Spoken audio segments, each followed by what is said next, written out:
Kisah ini menceritakan awal pahitnya hidup seorang remaja. Ya, masa SMA. Hidup memang tak selalu sesuai dengan apa yang kita harapkan. Setiap hari menanggung pahitnya realita, namun terpaksa harus bertahan. Hanya ada dua pilihan, pergi dengan kekalahan atau bertahan untuk menang.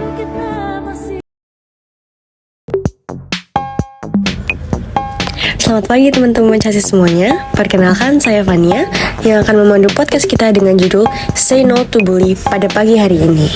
Sebelum kita memasuki materi inti, saya akan mempersilahkan terlebih dahulu untuk bintang tamu kita memperkenalkan dirinya masing-masing nih. Tempat dan waktu dipersilahkan. Perkenalkan, nama saya Aisyah Nisuna Lambang sebagai direktur perusahaan. Saya di sini akan berbicara sebagai seseorang yang pernah mengalami tindakan bullying. Saya Kela sebagai ibu dari Nina Herlambang. Saya Evelyn sebagai guru dari Ananda Nina. Halo semuanya, kenalin aku Dea sebagai teman dari Nina. Saya Tania, teman dari Nina dan Dea. Di sini saya berbicara sebagai pelaku yang pernah melakukan tindakan bullying semasa sekolah. Baik, terima kasih untuk perkenalannya teman-teman semua. Untuk menyingkat waktu, kita akan mulai podcast ini sekarang juga. Pertama, apa sih itu bullying? Bullying adalah sebuah bentuk penindasan atau kekerasan yang dilakukan secara sengaja oleh satu orang atau kelompok yang lebih kuat. Nah, di sini kita sudah mengundang bintang tamu Nina Herlambang untuk menceritakan kisah nyata dari seseorang yang pernah mendapat tindakan bullying di masa lalu. Apakah dapat dijelaskan Nina kronologi awal dari bullying yang kamu dapat? Baik, saya akan menceritakan sedikit tentang masa lalu saya. Semuanya dimulai ketika saya memasuki tingkat SMA. Saat itu saya kelas 10. Saya di kelas bukan tipe yang banyak bicara. Saya juga tidak pintar dalam akademik. Setiap hari saya mendapatkan kekerasan verbal maupun fisik. Teman-teman saya melihat saya sebagai orang yang lemah karena saya tidak pernah berani melawan saat itu. Bahkan, saya juga pernah mendapat kekerasan yang berakibat cedera serius. Saya sering ingin mengadu kepada umi saya, namun tidak pernah saya lakukan karena takut hanya menambah beban pikirannya. Karena keluarga saya juga serba kekurangan dulu. Pokoknya masa SMA yang dimana seharusnya jadi masa muda yang bahagia bagi saya adalah masa yang tidak ingin saya kenang kembali. Saya tahu tentang masalah anak saya ini juga ketika dia sudah lulus. Memang Nina ini anak yang tidak pernah mau memberatkan orang tua, padahal saya berhak dan ingin tahu apa yang terjadi kepada putri saya. Saya tidak tahu apa yang anak saya perbuat sampai pantas mendapatkan bullying seperti ini dari mereka. Nah, tadi juga sempat dikatakan kalau misalnya Nina ini pernah mendapat kekerasan fisik sampai cedera. Apakah pihak sekolah atau guru Anda ini mengetahui tentang kejadian ini? Atau apakah pihak sekolah melakukan tindakan terhadap kasus Anda? Saya tidak berani cerita ke siapapun, karena saya takut hanya akan memperkeruh masalah. Tapi ada guru saya yang melihat kejadian tersebut. Saya melihat secara langsung kejadian ketika anak Nina ini disandung sampai jatuh. Ketika itu, saya langsung menindak pelaku-pelaku dari kejadian ini. Mereka masuk ke ruang BK. Di situ, guru-guru memberi pengertian dan memberi poin juga agar mereka jera. Lalu apakah tindakan tersebut benar-benar membuat pelaku jera, Bu? Kami pikir itu sudah cukup untuk seumuran mereka. Namun, ternyata mereka belum kapok dan melakukan bully tersebut secara berulang terus. Bullying yang dialami Nina ini sepertinya sudah dalam tingkat serius ya. Karena tidak hanya verbal, tapi juga sudah pernah mendapatkan perlakuan fisik. Kalau boleh tahu, apa sih motif pelaku sampai tega melakukan hal seperti ini kepada korban? Sebelumnya saya tidak dan tidak akan membenarkan tindakan saya di masa lalu. Namun apabila ditanya kembali soal motif, menurut saya tindakan itu memang tidak berdasar. Saya melakukannya juga bersama teman-teman saya. Kami tidak memiliki masalah pribadi terhadap Nina. Benar-benar hanya perasaan yang tidak suka dan nafsu yang membuat kami sampai bisa setega itu dulu. Kami melihat Nina itu sebagai orang yang culun dan bodoh. Dia kelihatan lemah. Jadi kami merasa bisa menindas anak ini sekedar untuk hiburan ketika sedang di sekolah. Tapi sekali lagi, saya tidak akan membenarkan perilaku tersebut. Dan memang saya sadar sekarang bahwa semua orang yang melakukan tindakan bullying itu hanya karena kebodohan mereka di kala itu. Walau tindakan tersebut memang sangat buruk, setidaknya Anda telah menyadari hal tersebut sekarang.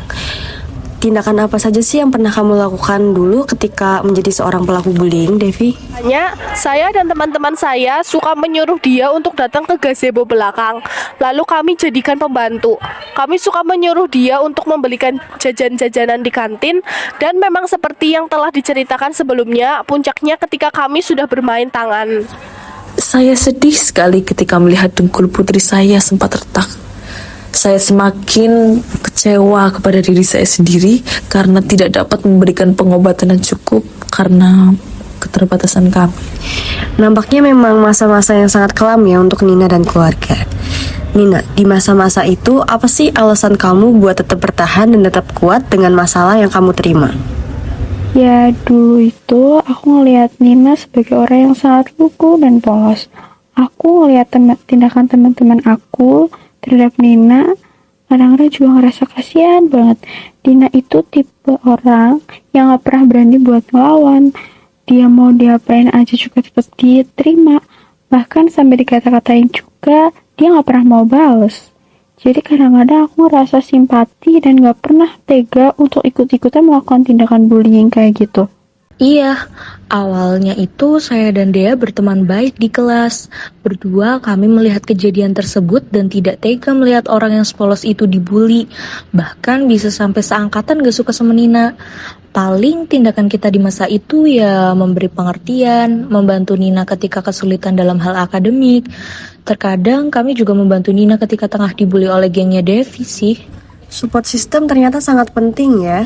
Seenggaknya kita jadi punya alasan buat tetap bertahan di tengah masalah berat yang kita alamin. Terlebih lagi di masa-masa sekolah. Tapi apa sih dorongan yang membuat kamu ingin bangkit dari keterpurukan itu? Pastinya saya ingin membuktikan kalau diri saya itu tidak seperti apa yang mereka pikirkan selama ini. Saya bisa jadi orang yang kuat dan saya mampu menjadi seseorang yang sukses dengan segala keterbatasan saya di masa lalu. Wah, menginspirasi sekali ya kisah Nina ini. Kalau nggak salah dengar juga Mbak Devi udah bergabung di perusahaan rintisan tempat Menina sekarang. Benar, beberapa bulan lalu saya sedang susah sekali mencari pekerjaan. Saya mendaftar di salah satu perusahaan rintisan dan ternyata perusahaan tersebut milik Nina. Saya baru mengetahui ketika saya sudah diterima. Saya sangat malu kepada Nina karena sekarang sayalah yang sangat membutuhkan pertolongannya. Mbak Nina ini benar-benar memiliki dada yang lapang rupanya. Namun, apakah Mbak Nina dan pihak keluarga sudah mengikhlaskan kejadian tersebut? Tentunya sudah. Saya tidak mau dengan tidak dimaafkannya mereka justru akan memperpanjang persatuan ini. Namun, saya ingin berpesan agar jangan pernah mengulangi lagi hal serupa untuk siapapun di luar sana. Kalian tidak pernah tahu dampak yang didapat dari korban bullying. Bahkan bullying dapat menyebabkan kematian. Gimana sih tanggapan Umi terhadap hal ini? Hati saya memang sangat sakit ketika pelaku memperlakukan hal sekeji itu terhadap putri saya. Tapi, bisa apa semua telah terjadi. Saya sudah memaafkan segala tindakan mereka meski memang yang sudah terjadi tidak dapat dihilangkan. Setidaknya saya dapat melepaskan beban di hati saya ini. Saya juga ingin meminta maaf sebesar-besarnya kepada Nina dan Ibu Nina atas kesalahan yang saya perbuat. Saya benar-benar menyesalinya. Terima kasih juga Nina masih mau menerima saya sebagai karyawannya. Syukurlah, semuanya sudah mulai berdamai dengan satu sama lain ya. Semoga kita dan teman-teman yang mendengarkan podcast ini dapat mengambil sisi baik dan membuang sisi yang buruknya. Mungkin segini dulu podcast kita hari ini terkait kasus bullying. Kurang lebihnya kami mohon maaf. Terima kasih untuk semua teman Pocasis yang telah mendengarkan dari awal sampai akhir. Saya pamit undur diri.